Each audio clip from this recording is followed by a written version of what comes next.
Ah, it's all gone now. But I'll ask the tavern keeper if he can prepare something for you later. The Loris salad was as delightful as ever. Well worth reacquainting myself with, so I can make a bowl myself.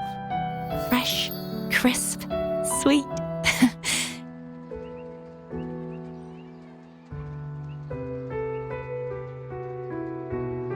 Come, sit with me. Let's enjoy a moment of peace.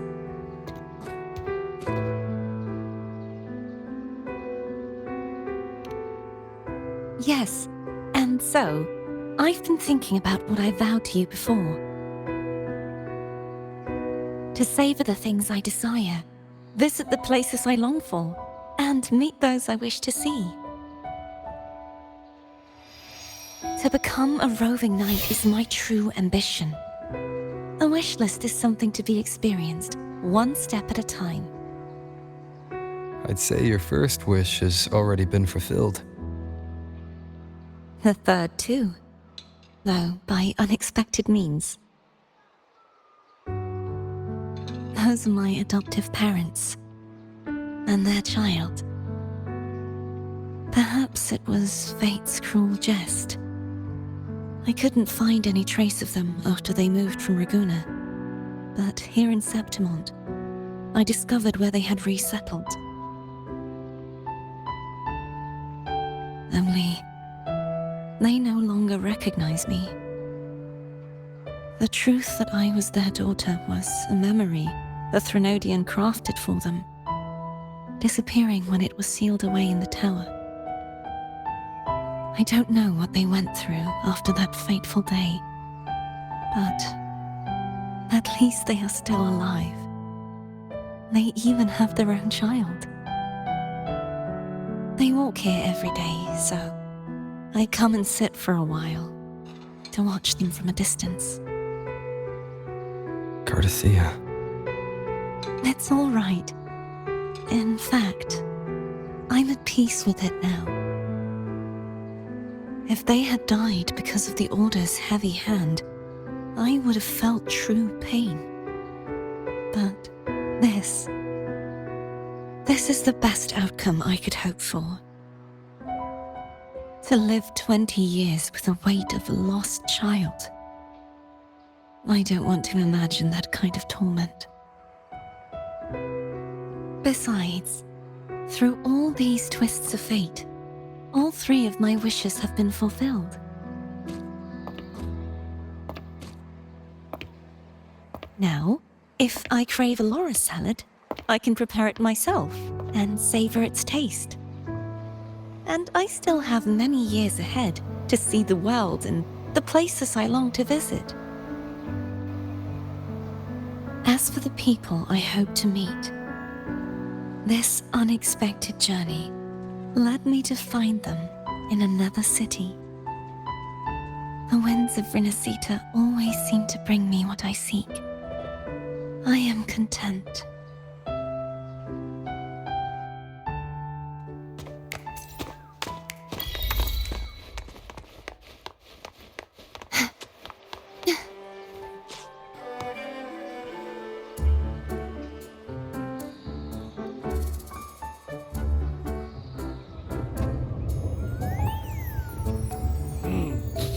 Muggy day. Sky's gloomy, air's all wet. Oh, man! At least let me finish my sentence. Ugh. Ugh. Cold, cold, cold. Oh.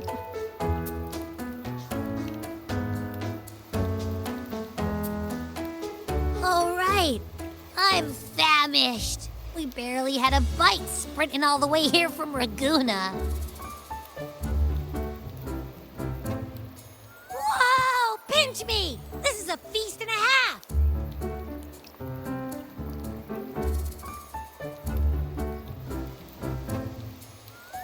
Hey, Rover. So, we did bring enough money, right? I mean, we kind of rushed out without grabbing anything.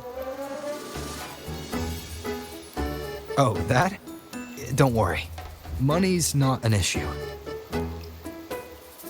Augusta made sure we're covered. All our food and lodging here in Septimont is billed straight to the F4's palace. But I think the owner might have overdone it a little. Ha! Better get used to it. You're the champ of the Great Aegon. And you know me. If food's on offer, I'll be a scoffer.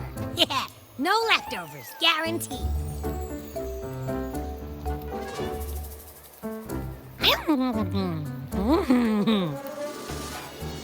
Free stay, free meal.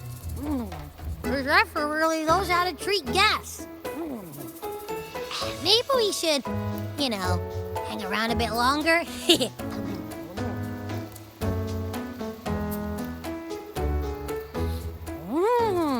This smells amazing!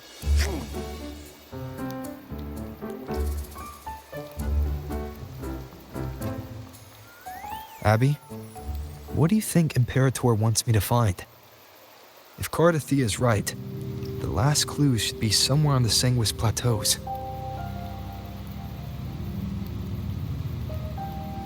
We're so close to the finish line, just one step away. But our pace is slowed.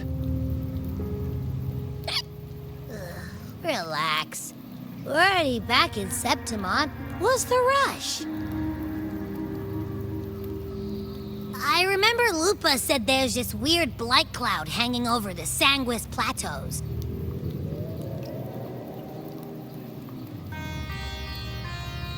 And when the high tide, or whatever, rolls around, all the gladiators go there to hunt tacit discords. Wait, is the high tide coming up soon? The Aphor's invite did say something about a big hunt. Huh, that reminds me. Aren't we supposed to meet her today?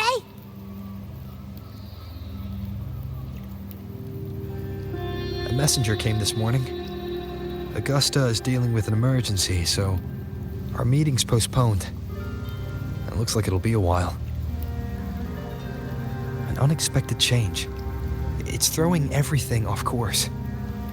I don't like the feel of it. And why me for this hunt? If it's about the Great Aegon, the messenger said none of the other gladiators were invited.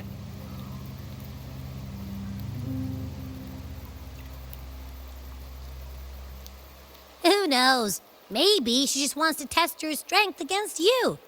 Typical Septimontian, right? You think so? I've only met her a few times, but I doubt she acts on such simple impulses. And as the F4, is she really in a position to do whatever she wants? Guessed from afar, you possess eyes as clear as crystal. But what troubles you so that eyes once bright as the highland sky now darken with rolling clouds?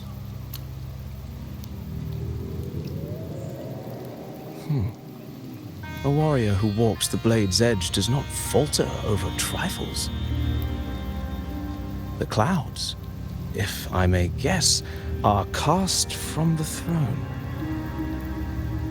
At the peak of Capitolini Hill, beneath the pale walls of the Ephes Palace, secrets lie buried.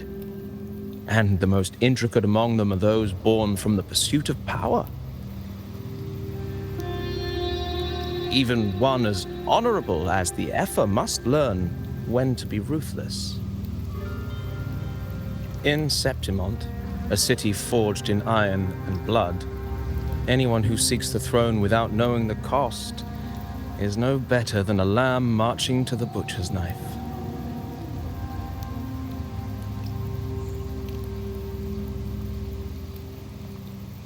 I am Nestor, a traveling poet.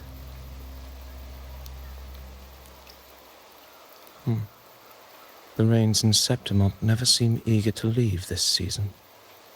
So then.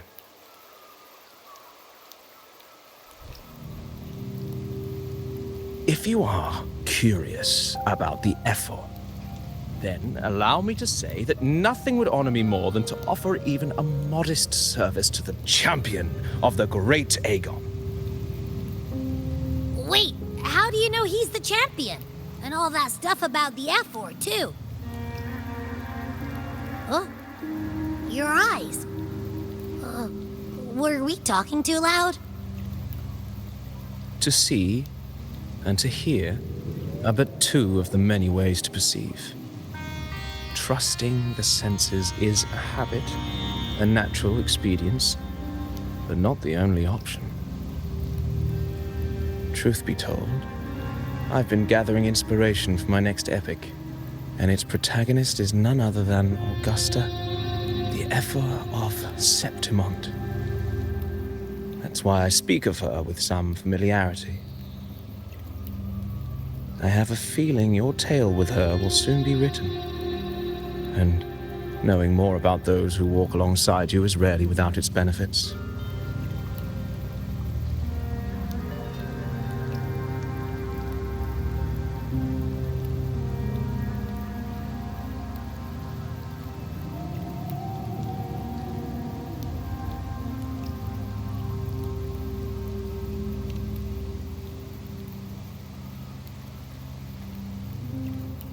Augusta.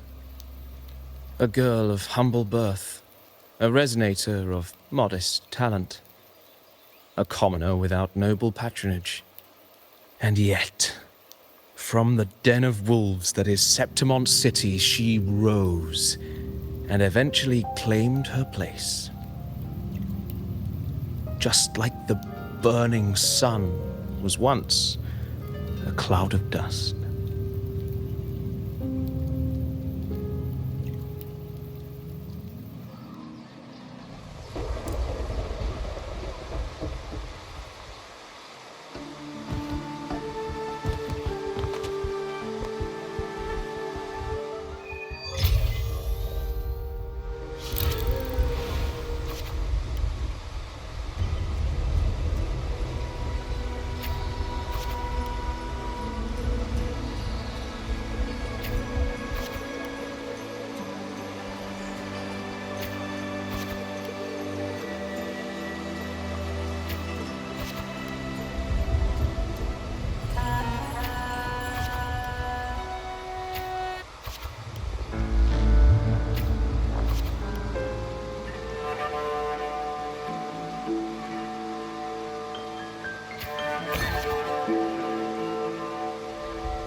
fail enough times, and you might eventually succeed.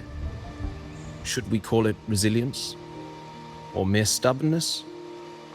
Or perhaps, for a girl who has lost everything, there was never a second option.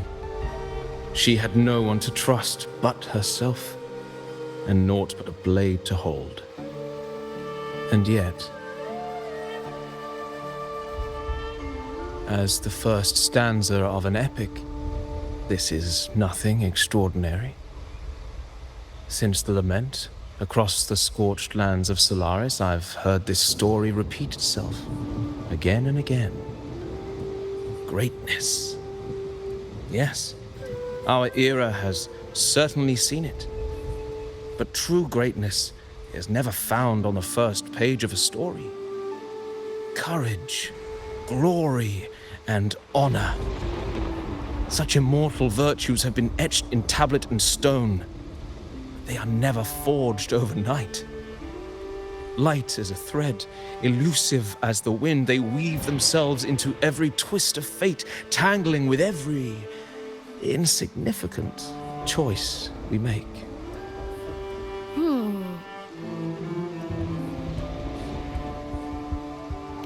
I don't know. It's just unbelievable. The Augusta he's talking about, and the F we saw in the arena. No way they're the same person. A girl far from home, arriving in the city upon Capitolini Hill in pursuit of strength. No title, no status, no wealth. I doubt anyone at the time could have imagined her rising to where she is now. Do you mean Cato? Do you believe Cato handed her that final victory on purpose, and that his scathing words were a test of her resolve? Then Cato must have been an idealist to place his faith in a girl with nothing to her name. Now, why don't we keep this question in mind and see where the story leads us?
Merely the rough shape of a short epic. This is all I can offer about the Airfor.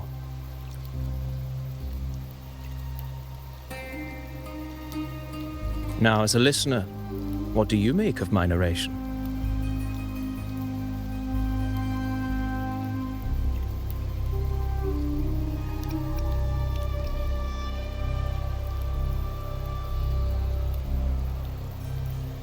In this, you are right. Poetry can only offer a glimpse of the true story, the reality of people, events, and things slips beyond the grasp of words. I do not belong in the pages of the epic, so I remain confined to the observer's gaze. I can imagine events and emotions unfold, but I cannot truly recreate them. Here's some advice for you, though I hesitate to call it such. If you want the truth of a story, step into it. Become part of it. The opportunity stands before you now. As I've said, the tale between you and Augusta, the hero of Septimont, is only now turning its next page. It's not difficult to see. Fate flows like the stars, tracing their course. Your destination is written in the steps you take.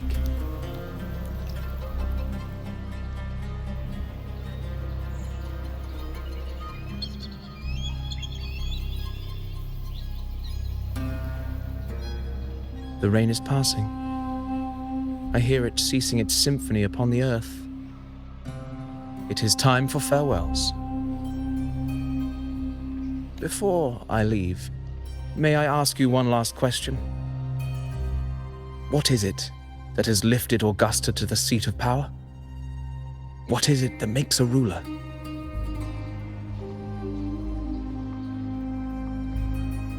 Well, I'd say strength. Let's be real. There's no way Augusta could have passed those trials without strength. Rover, what do you think?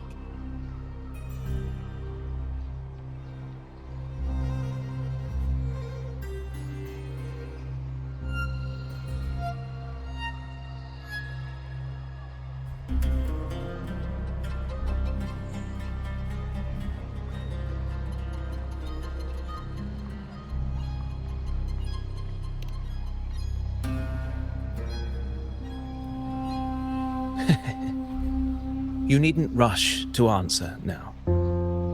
Keep it in mind as you continue your journey. When the final chapter is written, the answer will reveal itself.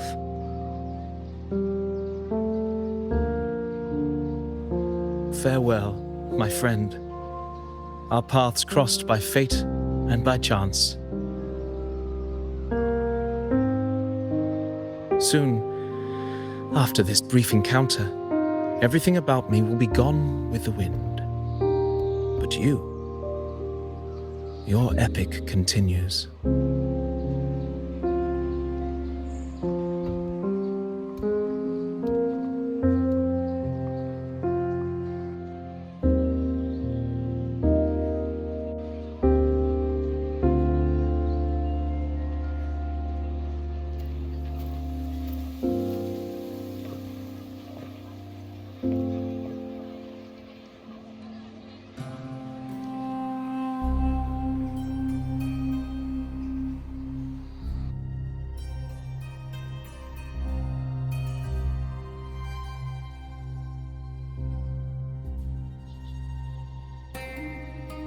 Your Excellency, you have indulged her too much.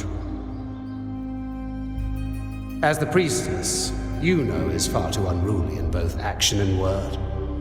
It's a disgrace to her title. Indeed. She entered the palace unannounced, uninvited, and with no decorum. A blatant affront to the authority of the palace. Same as always. Senators, all she crossed was a doorway. One too insignificant to carry the weight of our authority, or defend anyone's fragile pride. Let us not forget, it is not the walls of Capitolini Hill that command fear. It is my will, my sword, and our relentless conquest. I know your fear. You fear a priestess's voice drowning yours, and a rebel challenging the Senate's rules. But listen well. Power does not bow to sycophants, cowering behind their traditions. If you seek power, then step from the shadows. Face me, and prove yourself worthy.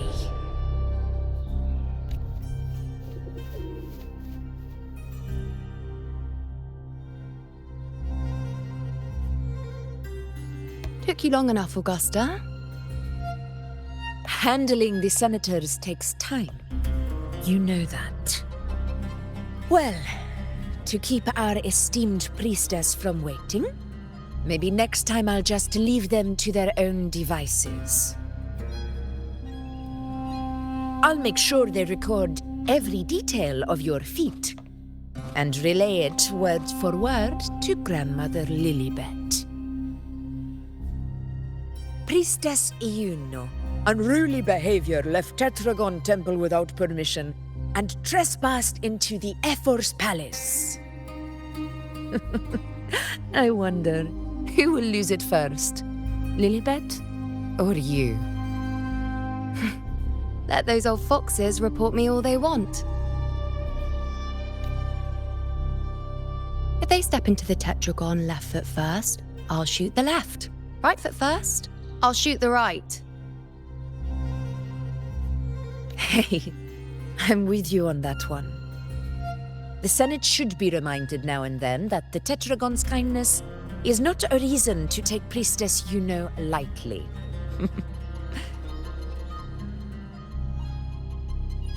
Why didn't you wait there? I had everything handled. We depart for the hunting ground tonight. If anything changed, you could have reached me by my terminal. You didn't need to come all the way here. I want you free of duty until that day arrives. You're overthinking it, Augusta. I'm here to see that person. Grandmother Lilibet said his fate is one of unknowable void. Sounds intriguing enough to make time for. So that's it? Too bad. The ship from Laguna won't dock until tomorrow morning, and we'll be gone by then. Ugh, what a hassle. Patience, you know.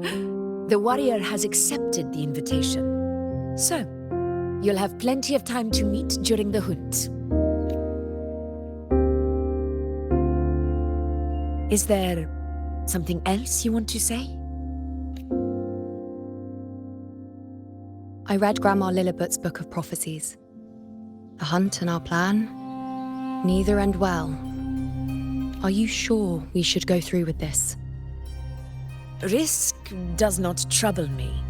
Peril simply requires greater strength. But really, when did you start caring about the temple's traditions? O ye faithless of Septimont, the divinity is enraged. Should your ruler defy their will again, doom shall be your fate.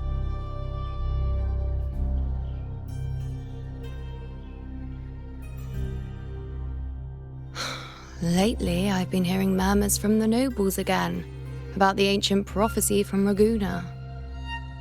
I will admit, those words once carried weight. But when our ancestors crossed the waters and climbed these hills, Raguna's divinity didn't get a seat on the ship. And the priestesses all said the prophecy was incomplete. Only the hero of heroes, wielding extraordinary power, risen from the dark tides, shall bring eternity to Septimont. Then shall the waters quiet, the tempest still, and glory return with the blood of the old king. Do not forget, this is the other half of the prophecy. Fabius, Attilius, Valeria, one after another, these heroes have saved Septimont from the brink of ruin. As long as a hero stands, no disaster can break this eternal city. What if this time is different? What if ruin is our fate? Then I will sever that fate with my blade.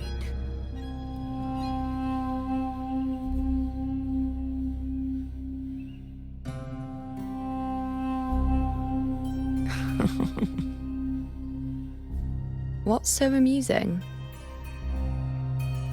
So, the fearless priestess Iuno can be frightened after all. But it's fine. If you're afraid, don't push yourself. I can handle this alone.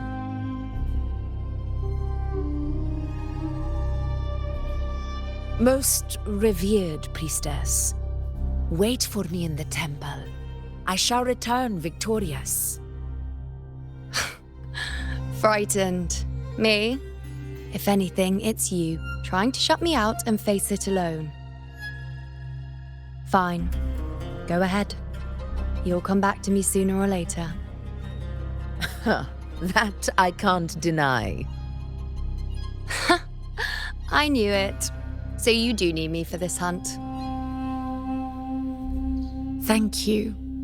You know.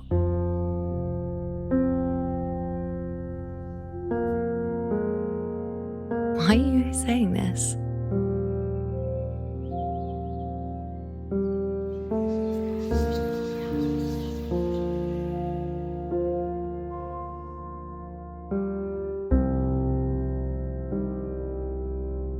The storm is coming. Come, you know, my friend. The best way to greet a storm is to walk straight into it.